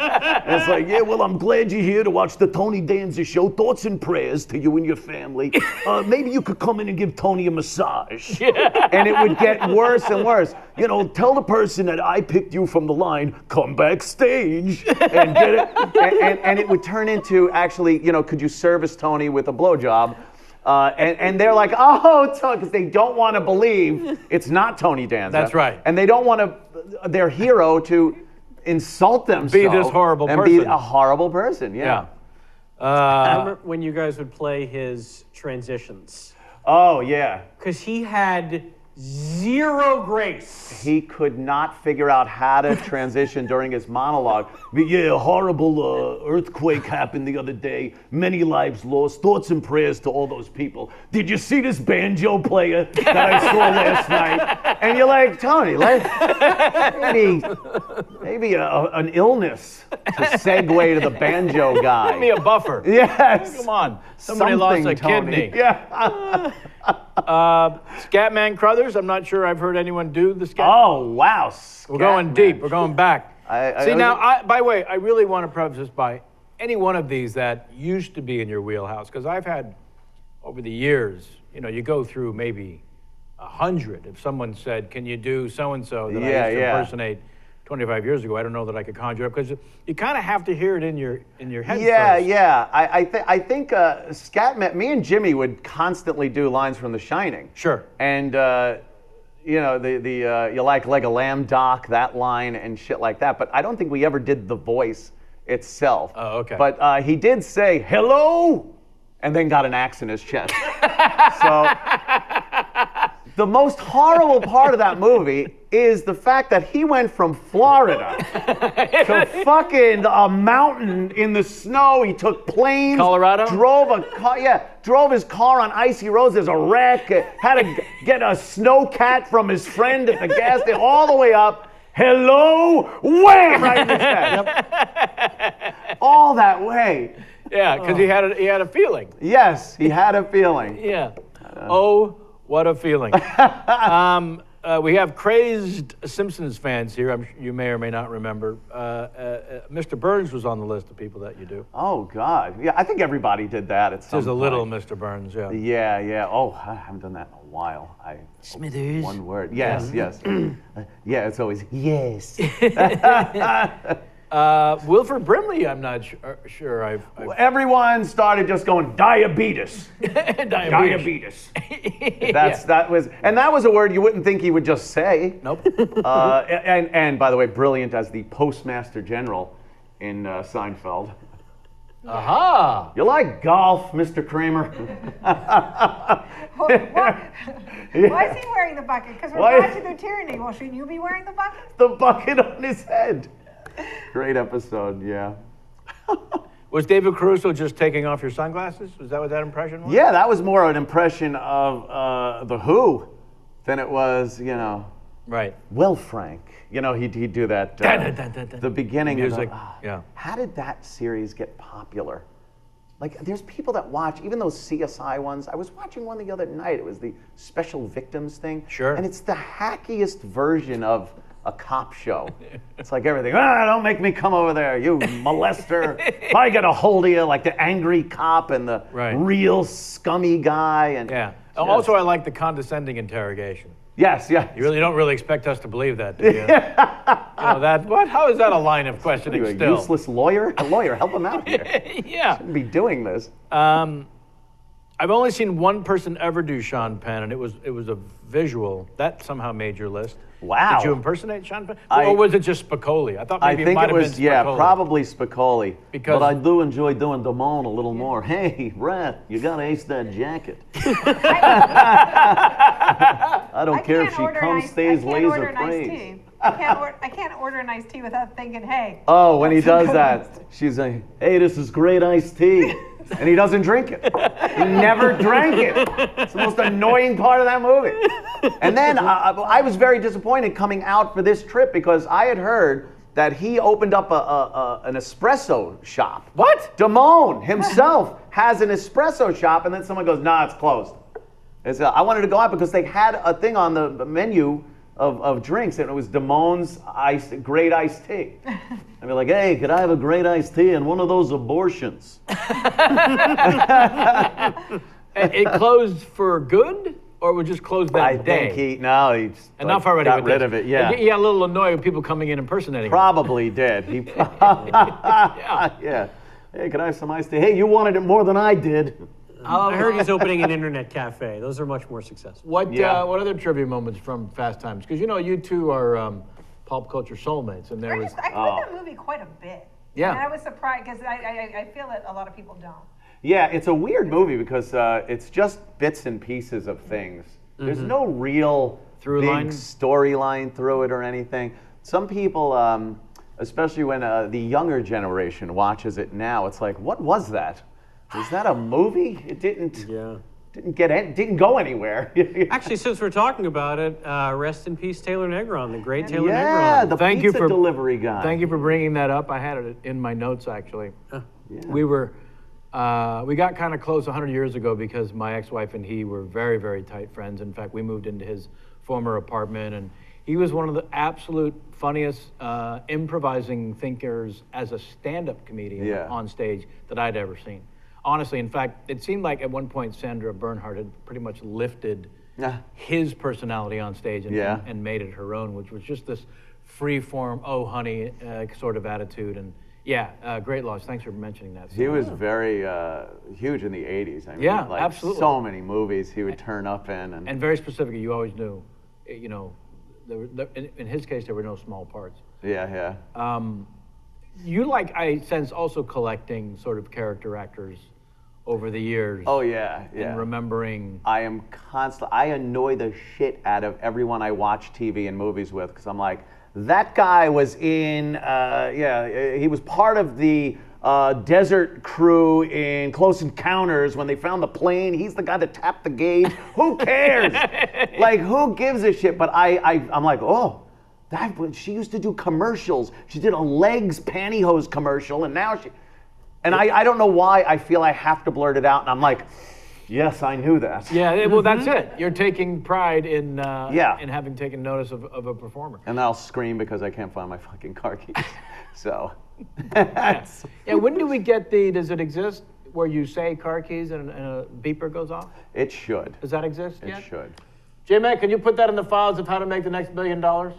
Thank you. I get a little upset with the new cars where you don't have to actually put the key in. That was a perfect place to hold your fucking keys while you're driving. You knew where they were. It's like it's on the side of the steering wheel. And you get driving, it's like, oh, where are my keys? Right here. Now it's like you press the button and then where the fuck did I put cup holder?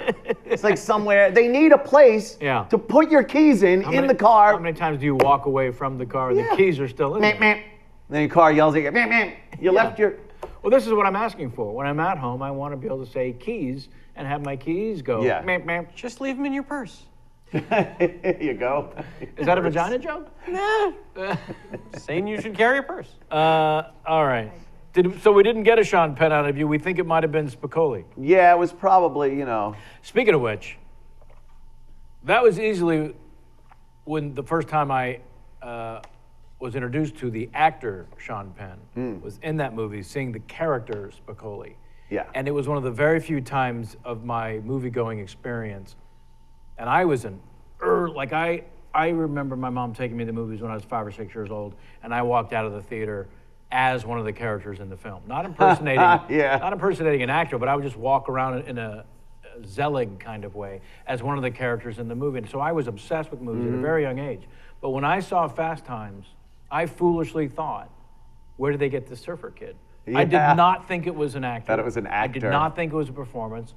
It was one of those, and I guess there was a time when he might have even looked like that. I haven't gone back to see if he changed his look just for that.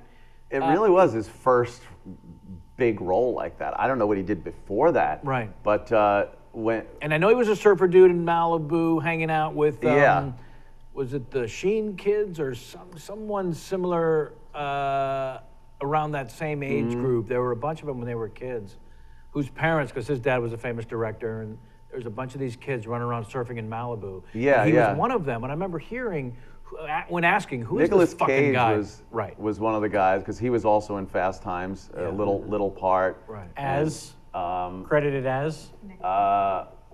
Stoner Bud? What his name was, his actor name on the movie. Oh, was it Coppola? Yeah, Coppola. Nicholas Coppola. Yeah. Yeah, there were a few other. Anthony Edwards was one of his pals, and but what I say, beta. Yeah, I hope you had one hell of a piss, Arnold. Yeah. The next movie Spicoli, Sean Penn did was Bad Boys. Bad Boys, yeah. That youth prison movie. Right. And it was such a departure from Spicoli. How did they get Spicoli to do this? Then you realized, okay, he's a very good actor. Right. Right. Someone. Was it the recent reference to Sean Penn? I'll try to remember what the disease is, because they were making the reference. Liberalism. Yeah. Well, I was arguing along with the liberalism and all that stuff that, the aspect of the few times where he was like one of the first guys in a boat at fucking Katrina. And with the shotgun and the boat. It was weird. Well, it was weird, and it's easy to make fun of, but there are very few times when a liberal show business person actually does fuck all about anything other than talk. True. You know what I mean? And there was something about getting in that fucking boat and being in there that. So, anyways, I was talking to somebody, and they were making a connection to. I was talking about how when I was working on A Few Good Men, Magic Johnson was announced with having contracted HIV. And being on the set of A Few Good Men, everyone went to Nicholson, the Lakers He's the expert. guy, yeah. What the fuck does this mean? And it was a moment in time where everyone sort of stopped. You know, because the heterosexual community was like, well, now we're all. Yeah. Oops. Yeah. Once you Yeah. Is magic gay? Because if not, you know what that means. No more sex for any of us. Yeah. And so someone's, and magic surviving and living all these years. So someone said, if we could just get Sean Penn to get, and they named whatever the disease of current, of the current day issue, like, oh, fuck me. It was this great connection. If we could just get Sean Penn to contract this disease, we could do away with it. Oh, yeah, because people would suddenly give a shit. It is the weird thing when people step forward like that. And it's so rare that any of them do any fucking thing other than bitch and moan. Yeah, and from a place where, you know, you're really not amongst the people. Sheryl Crow used one strip of toilet paper. Shut Yeah, the fuck up already. I mean, it's so easy to put your foot in it. It's very, I find it so hypocritical when somebody that really doesn't understand the workings of the general population to just start spurting their wisdom from a gated house, or, you know, it's just an odd thing. Yeah. I understand everyone has the want and need to say, hey, here's how I feel about something. But, you know, you really got to put some shit in perspective. And Well, that seems to be the most difficult thing for show business people in general, is to put anything in perspective. Yeah.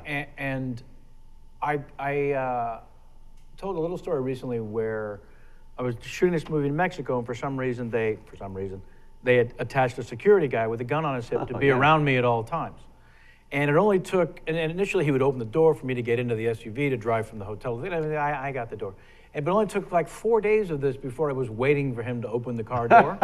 see that? Without even subconsciously. And then I caught myself and said, oh, fuck. So then I jumped to, how does someone like Bieber from 14, 15 years old, and by the time he's 17, the world is not only being handed to him, but his whole perspective of the way things work is encased and fucked for life. So that he thinks he can drag race a Ferrari in a suburban neighborhood. Sure. Because that would be fun. Yeah. Let's just do it. And clearly I'm allowed to do whatever the fuck I want, because you guys keep telling me that, and showing me that. And the ability to lose perspective doesn't, and it's just human nature. Yeah. So in the case of someone being super famous and coming in to do the show as a guest, I'm wondering along the way what you may have experienced. Like, I mean, look, there's a lot of douchebags and idiots who come in to promote something. Sure, yeah. And it's not even a matter of naming names, but just that one thing of losing perspective, and either talking about a cause or it's a strange part of this. Yeah, well, politically, I've gotten into some debates with people, but I think that's different. People could have perspective on something politically, even if they are, you know, out of touch, I think. Yeah. But I've always liked having people come in, and no matter how famous they are or wherever they are on the fame ladder, I like going back and saying, you know, hey, what jobs, tell me some of the shitty jobs you had before you got into show business. Or I like bringing people back to that whole point in their lives, you know. When a band would come in, I'd like to talk about, like, hey, when you were humping equipment in and out of this shithole club in the snow, you know, tell me those stories. That's kind of, and I think they enjoy going back and talking about that, because you get some kind of a nostalgic wave that comes over you when you're able to talk about that, especially if you're in a good place now. So it kind of takes them away from the holier than thou attitude. I've always liked doing that with people on interviews, Well, those were the days when anyone who went on to great success, it was those early days were the only times of mystery and insecurity of, will this fucking lead to anything? Yeah. And it's in these biopics. I was watching again. Kirk Douglas was a soda jerk. Yeah. The Joaquin Phoenix in Johnny Cash. and those early days, and it's easy to remember. And also just the moment in time when the record label was saying, you're not playing at Folsom Prison. I mean, you can do a live album, I guess. We're not crazy about it. Yeah, yeah. But if you want to do a live album, okay. But it sure as fuck is not going to happen at this prison. Yeah. And then the album came out and shot past the Beatles on the Billboard chart as being the most popular selling album at the time. And again, just to see the perspective of what early steps had to be taken to just stick by your guns. Yeah, well, early on, I don't know, was it easier early on than it is now, or tougher? There's no social media. No one really, in order to really judge somebody back before social media, you got to go through a lot. If you had a problem with, Clark Gable, you had to write a goddamn letter, hope it got through the studio, and it was never to whom just. it may concern. Yeah, not you fucking got big ears, you dick. Send, That's like now. But it was always, you gotta sit there and write a fucking letter. Yeah. And it probably never got to the actual guy. Right. So they were so much more separated then Insulated, yeah. from the people that were fans than now. Yeah. So I think you could get away with a lot more back then, whatever your agenda was or your, and vice versa too. I don't think a lot of the actors' private feelings and opinions about things got out there. It's very rare that, The studio system would stop them. Studio's like, well, get out of here. Stop speaking your mind, Clyde. Fucking, enough. Yeah, there's fucking, Betty Grable fucking tit pics on sending them out. Just didn't happen. Right. You're gay when we tell you you're gay. Yeah. Ah, Jesus Christ. So other than Seinfeld, we find the conversation now is there's too much fucking content. I love how people claim almost a point of pride and ownership. Have you seen Fill in the Blank show? Oh, you got to binge watch it. You got to do the show. There's just too much fucking content now. There's no way at all to catch up. Do you have any new favorites? No, the last thing I binged on was Boardwalk Empire. Right. Right up until I timed it out nicely, where I caught up and Right then was before able to the catch the final- final couple of episodes. Wow. Which I thought was very good. I love Buscemi. He's fucking great. Yeah. Fargo, one of my favorite movies. Yeah. I'm constantly, oh yeah, is it reasonable? Yeah, like you can't. There's certain words you just can't not say with that accent after watching Fargo so many times. The series Fargo I thought was really good too. Loved it. It was really good. But then, like you said, yeah, it's the second you say, I really enjoyed Fargo. It was a good series, tight, not too long. And then someone's like, yeah, what about Anarchy? Did you watch that? Yeah. And it can never just be, oh yeah? It's like, now here's this. I'm giving you, I'm so amazing, I'm giving you this one. Yeah. And yeah, you're right, you cannot possibly watch everything that's out there and on right now. And there's a little bit of almost elitism with some of when they're asking if you've actually seen it. Oh, you haven't seen it yet? Oh, you haven't seen it? What's the Yeah. matter? What's the matter with you? Not in the know.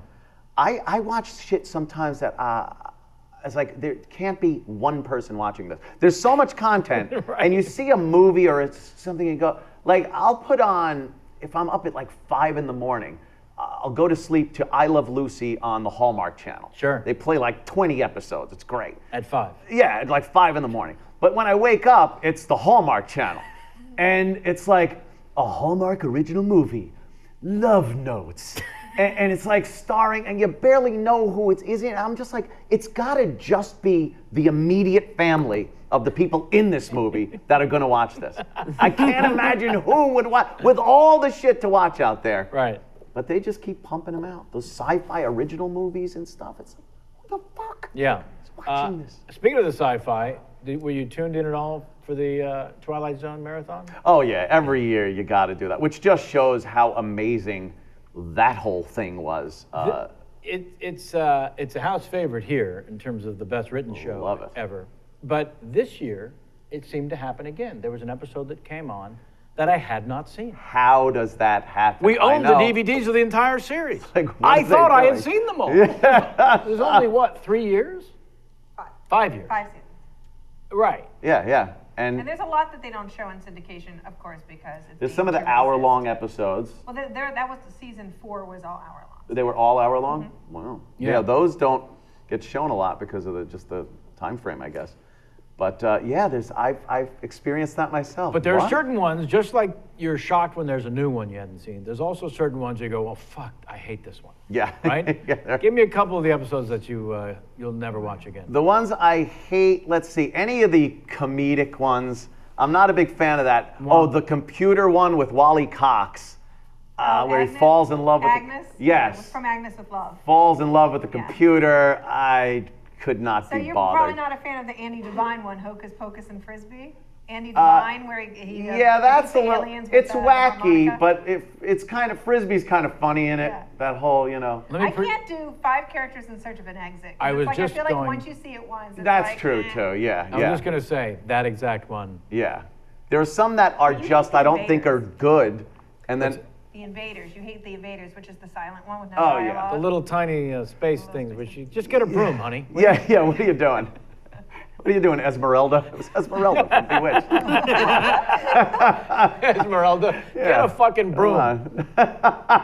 There's that one. There's ones that are just not that good, and then other ones that once you see it once, it's done. Like Right. that one, the little dolls in the fucking barrel thing. But then there are other ones that are just so rewatchable because the couple that's hungover in the morning and they're walking around the fake town because they were taken Sure. by the alien and made into pets. That one's great. It was one of the first ones, wasn't it? Yeah, that was a very early Early. one. And Seems that, like. that one's good. And by the way, the guy in that is the guy that gave the little intro in The Shining, that gave Jack the I believe told the him the name story. of that episode is Stopover in a Quiet Town. Yeah, there you go. She's got all the titles on there. Over in a Hey, as quiet long as you town. guys are talking Twilight Zone and looking for Please. elitist recommendations Yes. on Have You Seen Black Mirror? Black we Mirror on Yeah. the Netflix. That's the new one you got to yeah? check out. Is that a good one? And you 'Cause can it's tear a- through it in a day. There's only 6 of them. It's only 6 episodes, and it's a British attempt at an anthology, Twilight Oh. Zone-ish. I do like those Brit shows. And they like spend a that. lot of money on every episode. Oh, yeah, too. they're high quality Yeah. productions. Good stuff. Yeah. All right, look, see, you're doing Exactly. exactly what we were just talking about. Well, I Oh, said, good. as long as you're looking for elitist Yeah. recommendations. I'm in. There you go. I'm in. Rod Serling Yes. did some interviews back in the 50s, and it was just prior to the release of The Twilight Zone. He was promoting it. Right. And his discussions on censorship are amazing and completely fit in today. They're relevant You've got to today. see it. It's on YouTube, and it's just astounding. Talking about how the corporate sponsors would dictate some of the content, Right. and what he could get away with and couldn't get away with politically and racially in some of the shows. And it's amazing to watch. If you can see through the smoke, that is, I mean, In when non-smog. you watch these interviews, the host, I think it was Mike Wallace was interviewing him. Wow. And it's both of them, and you'd see him talking, and he's like, well, Mike, and a cloud would just blow across the front, where now was the anyone would crew. go, cut, what are you doing? You can't do, I could just imagine, too, the camera equipment dripping with tar from the cigarettes and stuff. It just, they didn't care. Everyone's smoking. Yeah. Picture, if you will. He was one of the Yeah. first impressions I ever did. Yes. A pitiful portrait of a man that... Before I ask you to explain to me Rich Voss, because I do need someone to explain that to me. We do have, from the chat room, Jamie's been trying for quite a while to find one safe thing to pass forward for me to ask, because apparently it's just, Smut. it's a, there's a lot of love in the chat room. He said, What I don't understand, though, is that they are fans and they genuinely love, but they're horrible. Yes. It really is. Like, I It's- don't understand. it's a chance for them to be funny or Yeah, recognized yeah. I I know, or... it's gonna be like, shut up, you dumb four-eyed cunt. I don't Yeah. know. Oh, there you go. Yeah, what a joy for Sam's parents to be watching. Oh, no, it's quite all right. I've lost count of kike. Kike? Oh my Oh my God. Cake, kitty, cake, cake, cake. See, I just did it for you. Relax, people.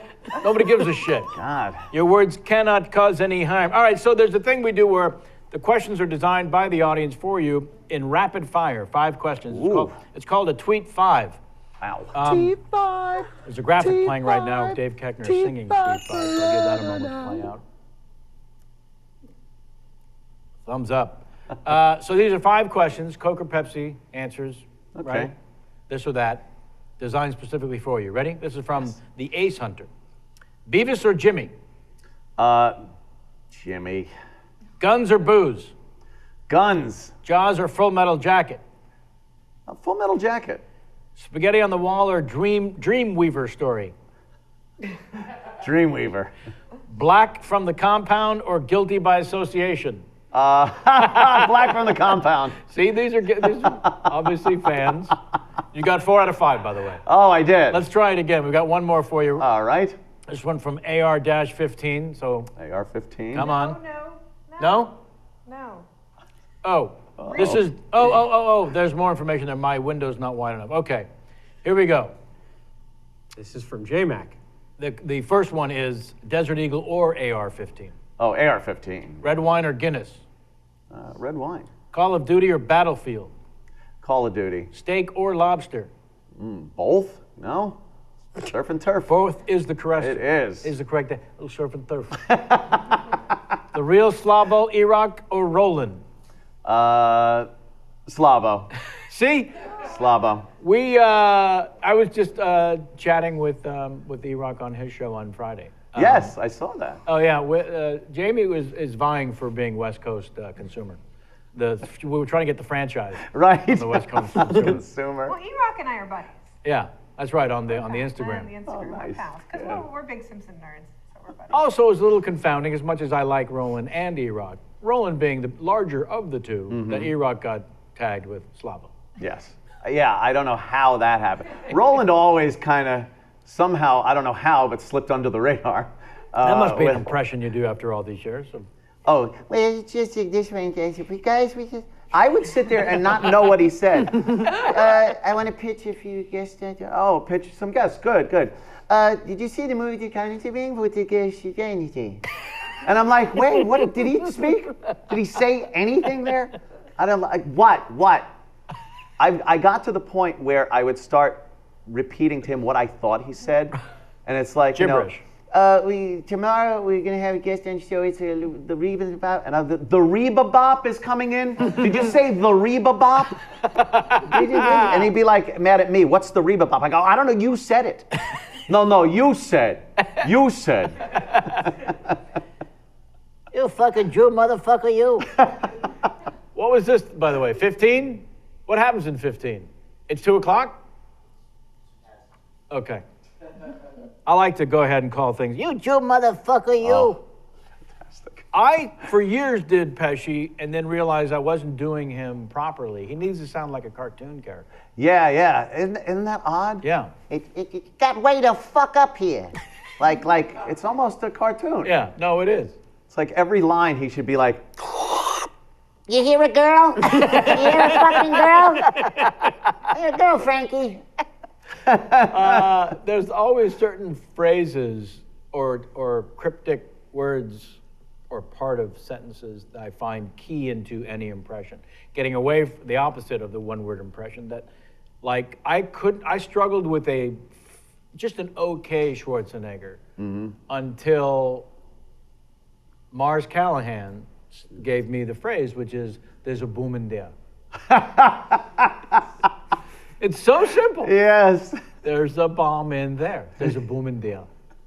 I'm telling you, it was lame-o lame, my Schwarzenegger, until that fucking phrase came up. It really is something how you kind of nail down an impression. I've said sometimes it's somebody else's impression. Oh yeah. And not that you're biting off of their impression. They figured out the inflection. Right. And you didn't. No, Dana Carvey and I learned to do Carson from Rich Little. Yeah, That's Rich just a Little. fact. I think everyone does. And then Rich made it Little's better. Carson. And then Dana became very famous for it for doing it on Saturday Night Live, of course. Yeah. It was such an odd time back then with Rich Little and Frank Gorshin. The copycats. They would just have, shows dedicated to impressions. Right. Yeah. That's like an idea that would never fly. Right. Danny Gans, till his death, was doing what? 3 shows a night, every night for 20 years. One of the number one draws Amazing. in Vegas his entire Amazing. career. Yeah, and the rest of show business said Danny Who. But in Vegas, he Yeah, got yeah, $5 million yeah. a year Danny Gans for blew doing you that off horrible act. Did he what? He blew us off, yeah. No, you, not me. Wow. But by us, I mean me always. Damn. I just went backstage after the show and said, "Hi, Kevin Pollak. I wanted to say hello to Danny." And the guy said, "Yeah, give me a minute." Came back out and went, "He's already gone home." And I just, granted he lived 3 blocks away, but still had to picture him backstage going, "I'm not talking to him." Of course. Yeah. Oh, what a prick. But one of my favorite things was taking high school pals, my closest pals, to go see Rickles at the Stardust. Oh, wow, Sitting yeah. in a booth, and he would have celebrities stand up and take a bow, and then a couple booths over were Tom Hanks and Martin Short with their wives. So then when I brought my friends backstage to meet Rickles, and he talked to us first and was, actually spending time with my lifelong friends and giving Wow, them that's great. historical moment until he sees Hanks and Martin Short walking in the door with their wives, and Rickles turns to me and says, "Real people just arrived. See you later." And beeline, and it was just perfect. It was just perfect. Real people. Yeah. Great. Yeah. It was just perfect. Oh, such old school entertainment. Give me a little bit about the Velociraptor. What the fuck? I think it's fantastic. Let me preface It is. Well, growing up, I don't think I came from money at all. My parents, very, very working class. Although there was talk of a horse earlier. There was, but that was out in that was here, and it was due to the irresponsibility of my dad. Perhaps rent would have been better than the horse, or the electric bill. I see. Things like that. Gotcha. So when I finally got a house, the house I'm in now is the first house I've ever owned. The I was compound. always renting. Yeah. It was, God bless. Yeah. I'd done okay. I was able to get a house. And to decorate it, we got my guy Keith's wife, Angela, decorated the house. Angela. I didn't have Angela. She decorated the whole thing. It's beautiful. And I didn't really have much of a say. I didn't want much of a say in the decor of the house. I'm Absolutely. not that guy. Yeah. I tried once when we first got the house to go to a furniture place. Uh-oh. And it swatches Sure. in these books. And the boredom set in within seconds. Mm-hmm. And then the woman's trying to tell me, look how the couch would look with this window tree. I'm like, you got 2 little patches. I can't see a couch. I can't see the windows. Right. So it got to the point where I was just like, yeah, that one. Worked out nice. I didn't have much of a say, except for the basement bar area, things like that. Sure. And the pool area out And the back. poker table you had The custom poker made. table, clearly. I did. Yeah. Ange came up with that though too. So, yeah, the logo and everything, bit right from Guinness. Sure. But it looks great. And then, so I wanted to do a little decor outside, and a lovely publication for picking up outdoor decorations is Sky Mall. Sure. And Tough to beat. and there was. If you want a selection of gnomes, Yes. But the Velociraptor was just like, Are you kidding me? It's life size. Right. And I could put it next to the jacuzzi. So when the steam is coming up, you put the red light on, it looks like a volcano. It's fantastic. And of course, everyone made fun of me. Sure. And laughs at me. But they want a picture with it. They all go and friggin' take a selfie with the Velociraptor. every fucking one of them. Yeah. Every one of them. And then, of course, the cutest picture ever, little Beavis as a kitten in the Velociraptor's mouth. It should have went viral. I don't know what happened. Well, you've answered all the questions correctly. Ah, I don't know how much God. more we could have asked for. God. I have a few others. I'm not going to follow up anything more than just asking you to explain Rich Voss. I think I've done enough damage with just that. Yeah. Brilliant comic, Rich. When he's on stage, there's few that are better, especially at handling a crowd. In person, a blithering idiot. He cannot pronounce the simplest of words. He gets every celebrity's name wrong. Yeah. I think Justin Bateman, I heard the other day. It's a combination of Justine and Yeah. I'm going to ask very few people from very few things, attributes from my radio personalities. Yes. That fucking slur that he has, that's on the list of you can't be on radio. You can't. You're I'm not sorry. allowed. I There should be a law. I can't get to the changing the channel fast Yeah. enough when this thing is You happening. literally want to take a napkin and wipe your own mouth when you listen to him. You're just like, there's got to be something leaking out of it. It's horrible. To that end, Yeah. you probably agree with the argument, how the fuck did Tom Brokaw have a 75-year career with one of the greatest speech impediments in history? And yes, he was the guy, the go-to anchor for NBC News, and one of the worst lisps. Rolling L's. And yeah, rolling L's. Yeah. And I always enjoy trying to hear him say Achille Lauro. When, ladies and gentlemen, Leon Klinghoffer was tossed from the deck of the Achille Lauro. A cruise ship. Yeah. I think it was Jamie Alcroft who said, guerrilla rebels in Guatemala. Guatemala. Guatemala. Guerrilla rebels in Guatemala. Guerrilla. Yeah. What a difficult thing to try to speak Holy around fuck. every night on the national news. There was nobody bigger. Nobody. No. How do you pick that guy? Yeah. It's like, suffering succotash, here's the news. You might as well. I just won $40. I said, can I get him to do Daffy Duck? And Hey, he said, there no, you go. you can't.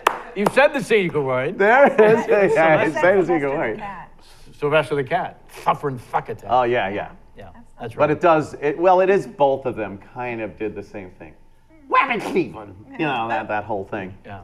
I met Groucho Marx. It said Secret Wade. It's in the... It is oh, in there. It's amazing to me. He was born in the 1800s. Exactly. Which is very odd to think that could meet someone. shook the hand of somebody that shook the hand of somebody that could have been in the Civil War. Right.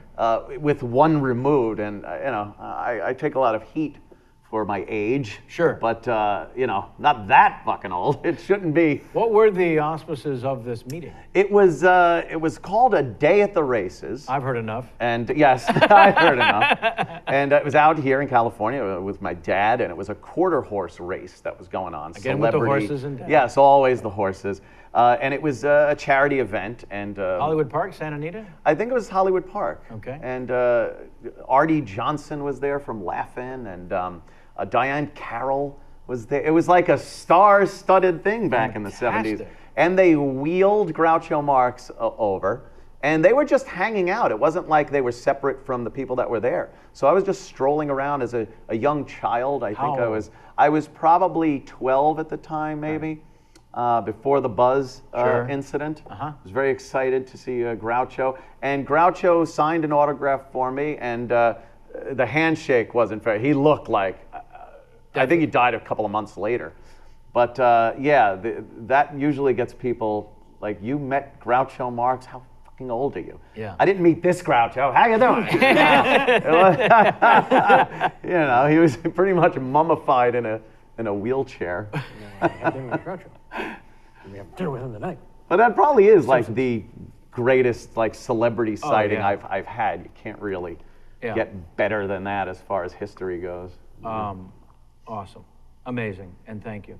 And thanks again for including us in your Los Angeles podcast tour. Please, thank you for having me. It's the new jury duty, being asked to be in all It really is. appear on all your friends' podcasts. Would you do 7 on this trip? It's been a whirlwind. And Corolla tonight, tell him I said hello. Yes, Adam Carolla later.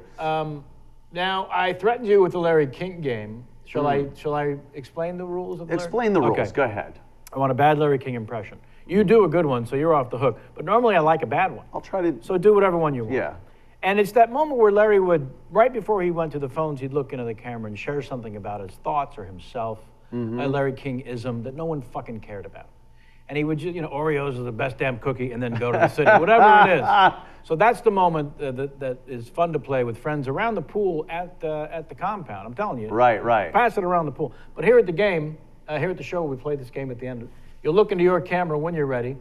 bad Larry King impression, share something about Larry as Larry, and then go to the phones. And when you go to the phones, if the name of the city is funny sounding, it really ties it all together. Oh, interesting. So those are the three things to accomplish. Larry King, he shares something, he goes to the phone. When you're ready, there's no pressure. That's your camera. Right. I once shared Rocky Road with Mickey Mantle. Tulsa. You're on. Perfect. That's how you play the Larry King game. Anthony Cumia, thank you so much. Thank you, Honestly sir. and truly, long overdue. I am a huge fan of your work and what you do now. Oh, stop. Even though you don't like the emails that say that compliment you, allow me to. I love what you're doing here. This is amazing. Thanks, and this is a great space for this. Thanks, pal. Very cool. Appreciate that very much. Thank you for having me. A real pleasure for us, and something we were all looking forward to for a long time. Gosh. Yeah. So the next trip is out to the compound, and we'll do we'll do the opposite end Absolutely. of this. The next trip we have planned for New York. I'll in fact give you and Keith a heads up, and we'll work it out. Great. Awesome. I'll line up the whoas. He said horse, honey. Yes. The man said horse. A horse. The horse. Sit there uncomfortably for 90 seconds while I wrap things up for the folks at home. That's how you do an interview with the Sir Anthony Cumia. He was knighted recently, and congratulations to him for that. Write to us, contact at KevinPollock'sChatShow.com. Angela Johnson on makeup, sitting in for Samantha Ward today. Natalie Rosen, everybody's favorite intern, back at the helm. Josh and J-Mac up in the crow's nest, as it were. Sammy and Jamie, thanks again. And we're so excited to have Evil Dr. Chen back in the United States of America. He came bearing gifts from Tokyo Disney that made everyone happy until Jamie saw that somebody else got something she wanted. I didn't get a gift, Dr. Chen. And then it all went in the shitter. We're going to see Louis C.K. tonight. Very, very excited about that. I don't know why I'm reminding myself. Next week, Rainn Wilson and at Anthony Cumia, at Sam Levine. Nope. With the 2 M's? With 2 M's. At... No one cares. No one cares? Josh